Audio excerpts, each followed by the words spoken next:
Olá, sejam muito bem-vindos ao Narrativas Antagonista. Eu sou Madeleine Lasco, sua companhia de segunda a sexta-feira, às 5 horas da tarde, aqui no YouTube do Antagonista, com esse programa diferente, que é o Narrativas Antagonista. Por que é diferente? Porque tem um formato único, em que primeiro eu te trago os fatos e depois a minha opinião, mas antes de opinar eu te mostro uma coisa que você só vê aqui.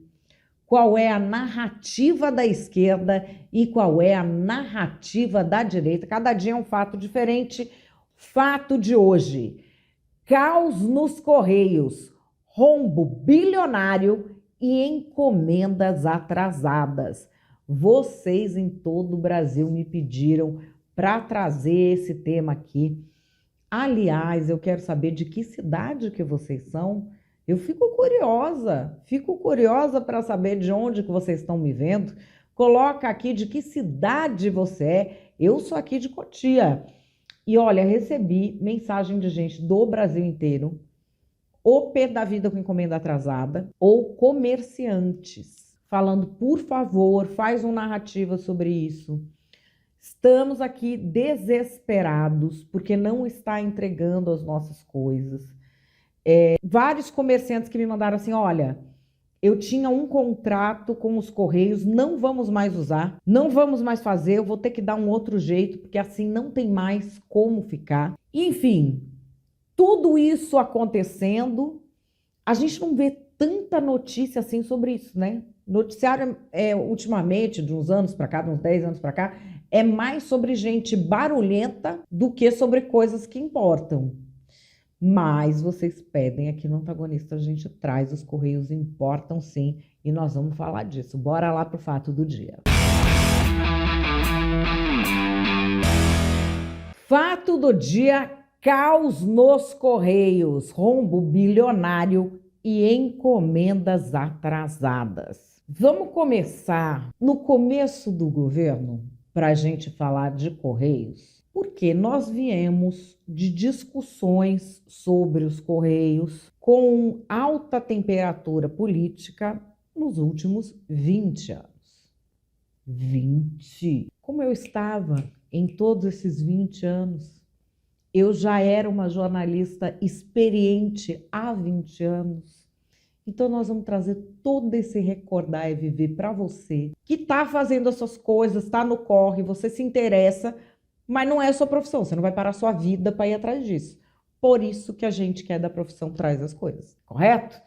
Então vamos lá. Este governo começou tendo os Correios em alta conta. Era uma coisa assim, se a Uber sair do Brasil, os Correios assumem? Os Correios assumem. Pois é, recordar e viver na tela. Vossa Excelência chegou a afirmar que caso o Uber saia do Brasil, os Correios poderiam substituir a função do Uber. Em relação ao Correio, que eu disse o seguinte, a imprensa disse, e se a Uber sair do Brasil? Eu falei, primeiro que a Uber não vai sair do Brasil, que é o primeiro, número um, da Uber é o Brasil, do seu mercado. Segundo, agora, se caso queira sair, o problema é só da Uber, porque outros concorrentes ocuparão esse espaço, como é no mercado, no mercado normal. E eu provoquei o Correio para que estudasse, que eu acho que o Correio deveria sim estudar e montar um aplicativo para colocar de forma mais humana para os trabalhadores que desejassem usar o aplicativo do Correio, para poder trabalhar sem a neura do lucro dos capitalistas, que é o caso que acontece com o Uber, com o iFood, Companhia Limitada, tá certo? É esse o debate que nós colocamos. O primeiro escândalo do governo do PT, Lula, quando assumiu em 2003. Qual que foi?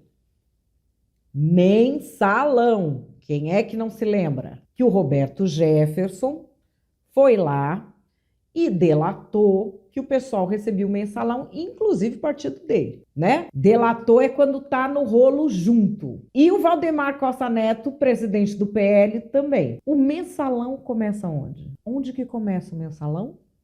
Nos Correios. Muitos anos atrás, a revista Veja fez um negócio recapitulando o escândalo do mensalão e eu vou trazer aqui para vocês.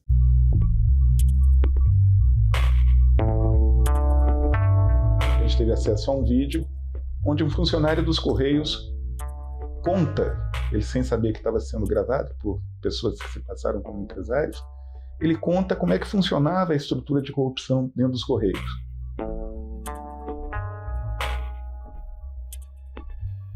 Ele deu ali em linhas gerais o que mais tarde a gente descobriria que não era um caso isolado.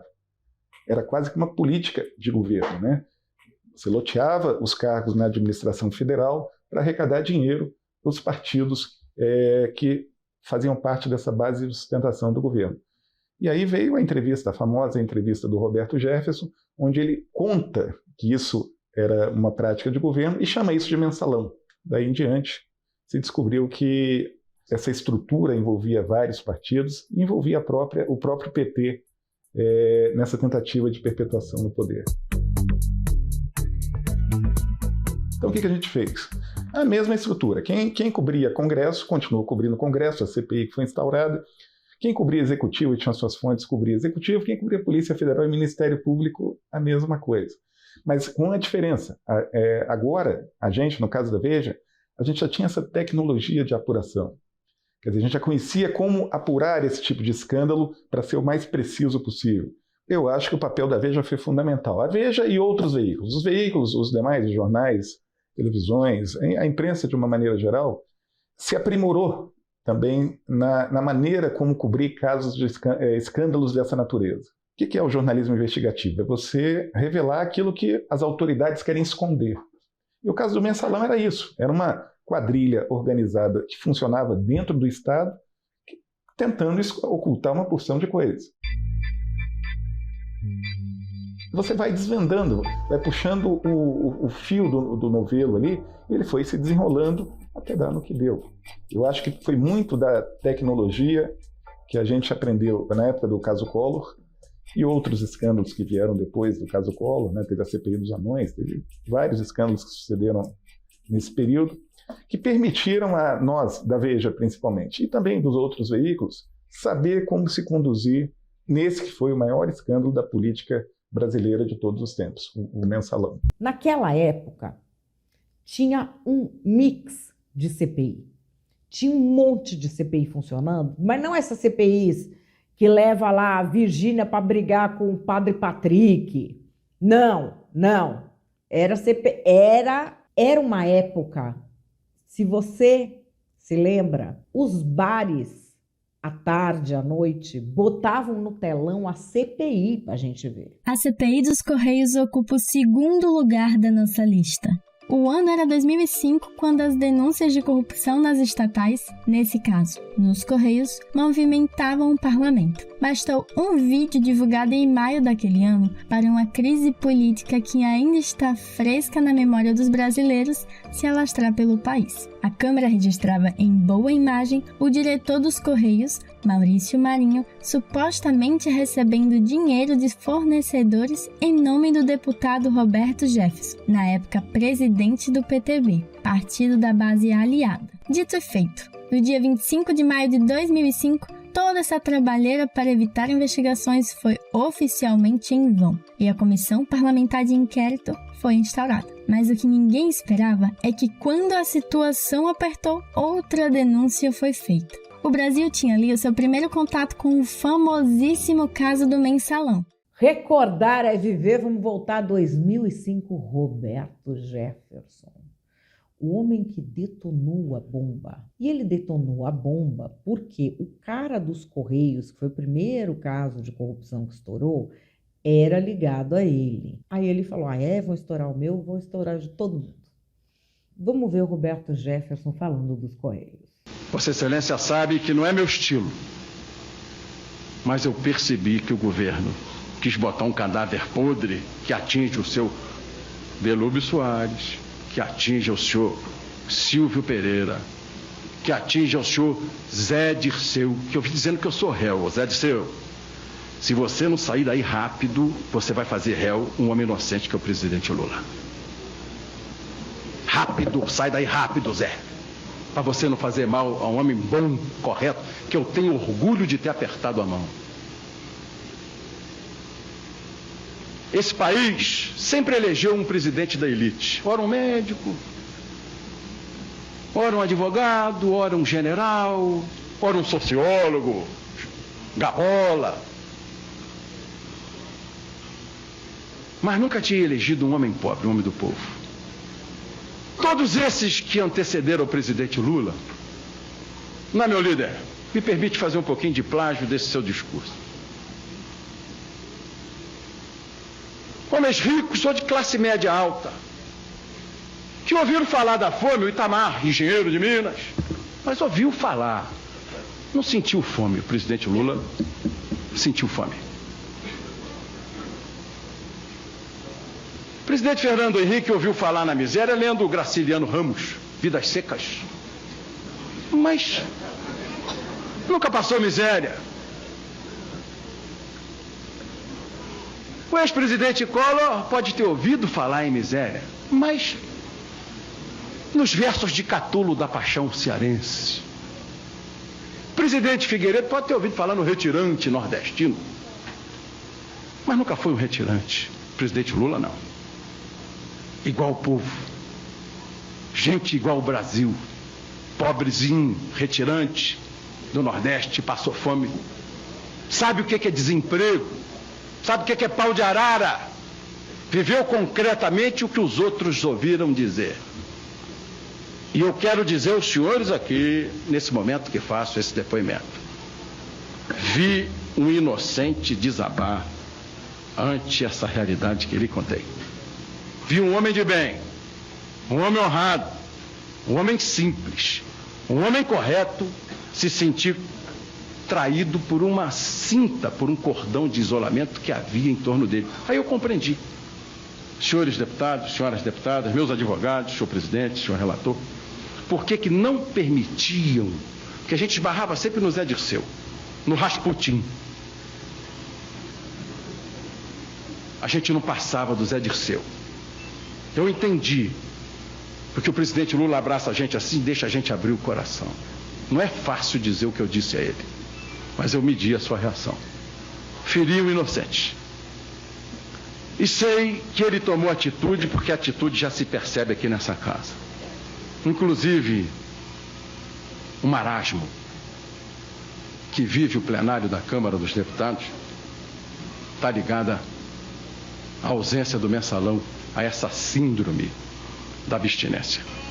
No governo passado, a gente teve um debate sobre privatização dos Correios. Nessa época, eu, que sou liberal, fazia uma pergunta às pessoas, não porque sou liberal, mas porque sou adulta. O modelo de Correios 100% privatizados, vocês estão tirando de onde? Ué, dos Estados Unidos, não. Tem o estatal, US Mail. Aí falaram, não, o Japão privatizou os Correios. O governo japonês continua tendo uma participação. Não, porque a Alemanha... Nenhum dos exemplos que eles citavam era de 100% privatização. Ou seja, estavam discutindo uma ideia, uma abstração de se deve ou não ser privatizado, como se eles fossem crianças, que não têm capacidade de abstração, não conseguem debater no campo das ideias. Então, não é sobre uma ideia se deve ou não privatizar serviço de encomenda, é se privatiza ou não. Eles estavam discutindo assim, era desse jeitinho que estava discutindo. O tio do Gil Diniz, deputado estadual que está aqui na minha frente, o Carteiro Reaça, vamos privatizar os Correios, Carteiro.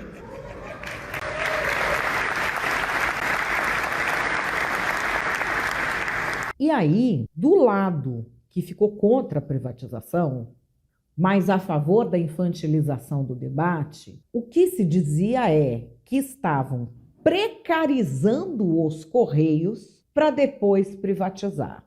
Então, abaixava salário, a encomenda não entregava, o não sei o quê, para aquilo valendo menos, rolar essa privatização. E vamos ver como é que era esse debate.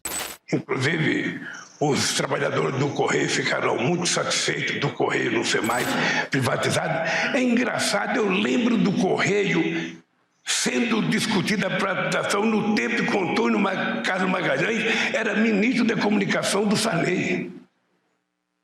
Eu lembro porque naquele tempo eu era dirigente sindical e a gente já fazia manifestação contra a privatização do Correio. De 85 até agora, quantos anos fazem? 50 anos já. E ainda estão tentando privatizar o Correio e nós brigando para que ele não seja privatizado, porque ele presta um serviço extraordinário à sociedade brasileira. Bom, o PT assume. Então aconteceu o quê? Fortaleceu os Correios? Vou deixar aqui a Marina Helena, do Partido Novo, que foi candidata a prefeita de São Paulo, resumiu o ocorrido. Pois é, Fabiano Silva dos Santos, presidente dos Correios. Quem é Fabiano? Ex-militante do PT, advogado do grupo Prerrogativas e conhecido como churrasqueiro do Lula. Não é esse o companheiro que está à frente dos Correios e a gente vê aí os Correios mostrando recorde de prejuízo, sem conseguir pagar os seus fornecedores, agora falando em cortes em relação aos salários dos seus funcionários, e sem repassar aquilo que é a sua obrigação para cobrir o rombo do fundo de pensão. Eu quero aqui lembrar a vocês o seguinte: o Postales tem um grande rombo, estimado em 15 bilhões de reais. Esse rombo era coberto totalmente pelos funcionários. Que rombo é esse? A maior parte desse rombo se deve a investimentos errados ali durante o desgoverno da Dilma. Lembrando aqui, o Postales investiu, gente, até em títulos da Venezuela. Aí, quando o Lula assumiu em 23, ele disse o seguinte: olha, é o seguinte, os funcionários vão arcar com metade desse prejuízo e 7,6 bilhões, metade deles quem vai arcar vai ser os próprios Correios. Só que agora os Correios estão tendo prejuízo, então quem está arcando com esse rombo somos nós. E nem esses repasses eles estão fazendo. Então eles se comprometeram a arcar com uma parte disso. Cuidado você aí de casa, porque tá saindo funcionário do Correios, mas como o Correio tá tendo prejuízo, quem vai pagar é a gente,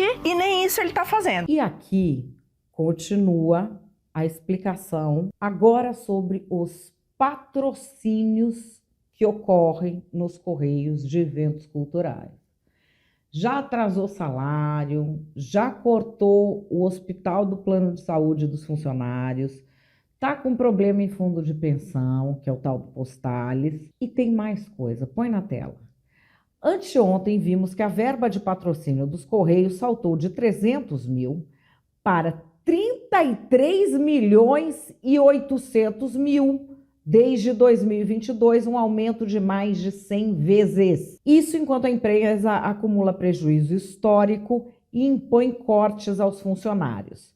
Vale lembrar, o mensalão começou com verbas de publicidade dos Correios. Ontem veio à tona que os Correios estão atrasando o pagamento do acordo com o Postales, o fundo de pensão quebrado no governo Dilma, agora comandado por um sindicalista ligado ao PT. Nada disso é surpresa. É só a continuação de um projeto que o Brasil conhece bem. E aí, olha, vejam aqui o gráfico. O gráfico fala por si. O tanto de patrocínio que os Correios davam e o quanto estão dando agora, né? E enquanto isso acontece, vou trazer aqui o Deltan Dallagnol para falar para vocês como fica a situação dos funcionários. Hospitais deixam de atender planos dos Correios após calote milionário. Essa notícia é desumana. Em plena crise financeira, os Correios não fazem repasses para o custeio da Postal Saúde, que é a operadora de autogestão dos planos de saúde para os funcionários da estatal. E não faz os repasses desde novembro de 2024. Veja, já estamos em abril de 2025.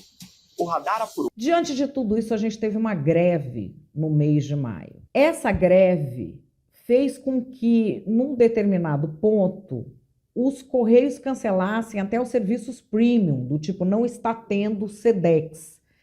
Então é por isso que tanto comerciante me pediu para trazer isso aqui. A greve acabou, mas ainda não normalizou a entrega, o que ficou de passivo. Então a internet está cheia disso aqui. Alguém avisa para os Correios que dia 16 já passou. 2 meses para chegar um livro que não é de pré-venda. Isso não existe. Olha lá, 29 de abril foi postado e até agora não chegou. Aqui, ó, aleluia, a placa de captura voltou a se mover. Correios aparentemente normalizando serviços. Ufa, não vou precisar cancelar. Você vê lá, dia 15 tinha chegado a unidade e só começou a entrar em transferência hoje, no dia 27. Aqui, e minha encomenda que tá mofando nos Correios. Tá com um mês de atraso, o suporte de vocês é um lixo. Que agonia. Mais um. Gente, eu não aguento mais. 12 dias sem atualização. 12 dias. Estão vindo de jegue. Eu quero as minhas encomendas. E aqui, olha, não houve, pelo visto, uma informação coerente para o consumidor, porque muitas das pessoas que eu vi reclamando não sabiam da greve. E aqui, olha, minha encomenda Sedex está parada desde o dia 5. Já abri umas 500 manifestações e tudo que eu recebo são mensagens automáticas. Será que tem como responder a DM? Um monte disso. A gente já teve muito escândalo do PT no governo envolvendo Correios. O primeiro grande escândalo vinha dos Correios. Mas nem naquela época a gente teve uma crise de entrega de encomendas, corte de funcionários, como está tendo agora. E com os valores dos dirigentes, é claro, sendo aumentados. Para quem dizia que governos de direita queriam sucatear os Correios para vender, esse comportamento está muito esquisitinho, né? O que é que vocês acham que está acontecendo? Calma, calma, calma, que antes da gente achar qualquer coisa, nós vamos para as narrativas. A gadaiada agora resolveu se preocupar com os Correios. Na época do Paulo Guedes, vocês sabem o que eles queriam? Eles queriam privatizar os Correios. Eles estavam muito felizes que o inelegível estava sucateando o serviço dos Correios para deixar mais barato, para vender para os amiguinhos deles, da Faria Lima, que ficam urubuzando as empresas estatais porque são contra os direitos sociais dos brasileiros. E agora estão fazendo um carnaval, não, porque tinha corrupção nos Correios. Isso foi há 20 anos. As pessoas já foram punidas, já cumpriram a pena. E a gente sabe que a maior parte daquilo era o PIG, Partido da Imprensa Golpista, que não suportava, como ainda não suporta, ver o PT no poder.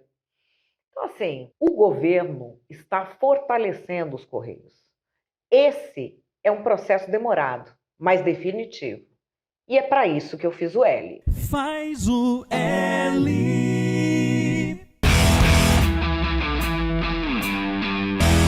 Nós avisamos, nós patriotas avisamos que tinha que ter privatizado o Correio, como queria o Paulo Guedes. É o modelo americano. Nos Estados Unidos, você tem um monte de empresas de entrega, algumas que operam até aqui no Brasil. É a competição entre elas que faz com que os Correios de lá sejam tão eficientes, e o Bolsonaro queria trazer esse modelo para o Brasil. Mas é aquela coisa, a máquina está aparelhada pela petistada, porque o Gramsci ensinou que tinha que aparelhar por dentro. E por isso nós não conseguimos privatizar. E não conseguiu privatizar para quê? Porque o PT queria voltar à cena do crime e continuar a corrupção nos Correios. E como se não bastasse a corrupção nos Correios, ainda está dando dinheiro para artista fazer esses shows mequetrefes num ritmo nunca visto antes. Mas o Bolsonaro falava palavrão, não era tudo um igual ao outro? Faz o L agora, isentão. Faz o L.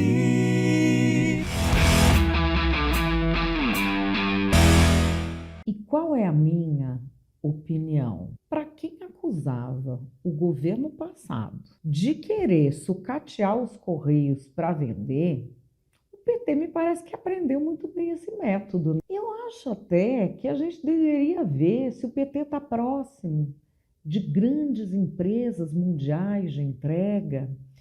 Porque assim, o desmonte que a gente está vendo nos Correios Por mais que se diga que é incompetência, que catou um cara lá do Prerrogativas para enfiar nos Correios e fazer lambança, que está aumentando o patrocínio não sei quantos milhões, assim, não existe no mundo incompetência capaz de produzir uma gestão tão pateticamente desastrosa como a que a gente está vendo nos Correios. É de propósito. É de propósito. Eu não acredito que exista gente tão incompetente no mundo. Eu não acredito.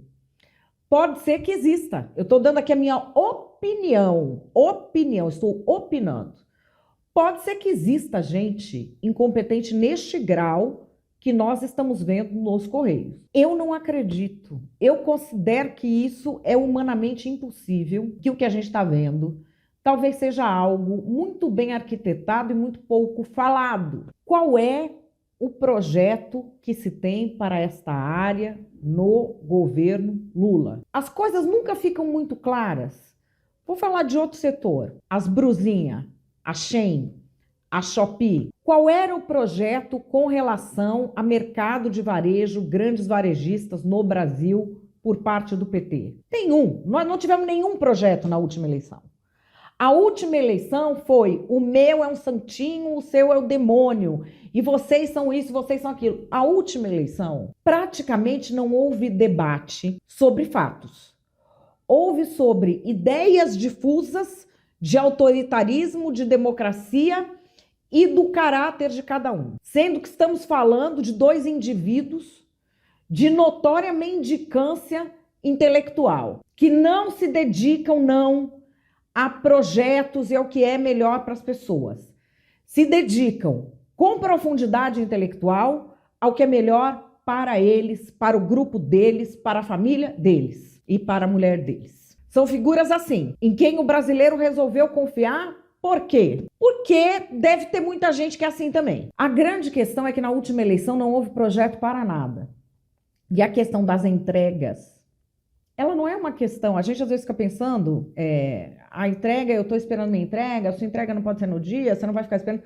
A entrega é o que movimenta o país. O que tem de comerciante me mandando mensagem, até aqui no chat, em outras narrativas, desesperado. Desesperado. Você quebra comerciantes no país inteiro, porque as entregas desde a pandemia se consolidaram. Já existia antes, claro, mas elas se consolidaram como um pilar muito mais importante do negócio. Então é por isso que o Brasil quer uma definição. Com relação aos grandes varejistas, nunca houve algo explícito falando: vamos priorizar as empresas brasileiras, elas vão pegar o produto de lá da China, vão botar o lucro delas e vender para o consumidor final. Acabou isso de trazer direto da China. Porque é disso que se trata, não é imposto. Não é só imposto. É quem vai ser o privilegiado. Não, o consumidor vai ter que pagar um pedágio para os nossos grandes varejistas, porque essa é a nossa política. Não foi dito. Ficou uma coisa: vai ter a taxa, não vai ter a taxa, vai ter a taxa, não vai ter a taxa, vai ter a taxa, não vai ter a taxa, já não. É fake news. Felipe Neto, não vai ter taxa, não vai ter taxa, pá, a taxa. E não se sabe exatamente qual é a política. Na área dos Correios, é exatamente isso que a gente está vendo. Está se reunindo, está fazendo evento público com gigantes das entregas internacionais e sem deixar claro qual é o modelo que quer. No último governo, se propunha um modelo que é criado na cabeça de alguém, mas que você não tem nenhum exemplo prático, que era privatizar tudo. Eu acho um modelo burro, porque eu prefiro modelos existentes e de sucesso, do que testar um modelo num país precário feito o nosso, com 200 milhões de habitantes e que depende tanto disso. Mas, enfim, pelo menos tinha um modelo. Eu posso achar burro, o outro pode achar legal, mas você sabe qual é a proposta. Agora nós não temos proposta. Nós não sabemos o que está acontecendo com os Correios, em termos de proposta. Qual é a proposta para este setor do governo Lula? Ninguém fala. É um governo que começou dizendo que se a Uber saísse do Brasil, os Correios iam assumir. Agora os Correios não estão conseguindo entregar um Sedex. É preciso clareza. Mas político só tem clareza quando a gente cobra. Um país que virou refém de gente que é mais barulhenta do que eficiente, não consegue cobrar político. E é precisamente isso que nós estamos vendo nessa área das entregas.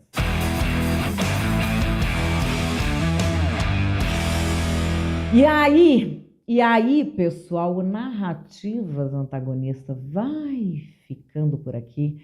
Muitíssimo obrigada pela sua participação. Adorei a sua participação. Vocês estão esperando a palavra do dia? Vocês estão esperando a palavra do dia? Coloca aí. Encomenda atrasada. Aí a gente vai saber o que é. O que é a palavra do dia?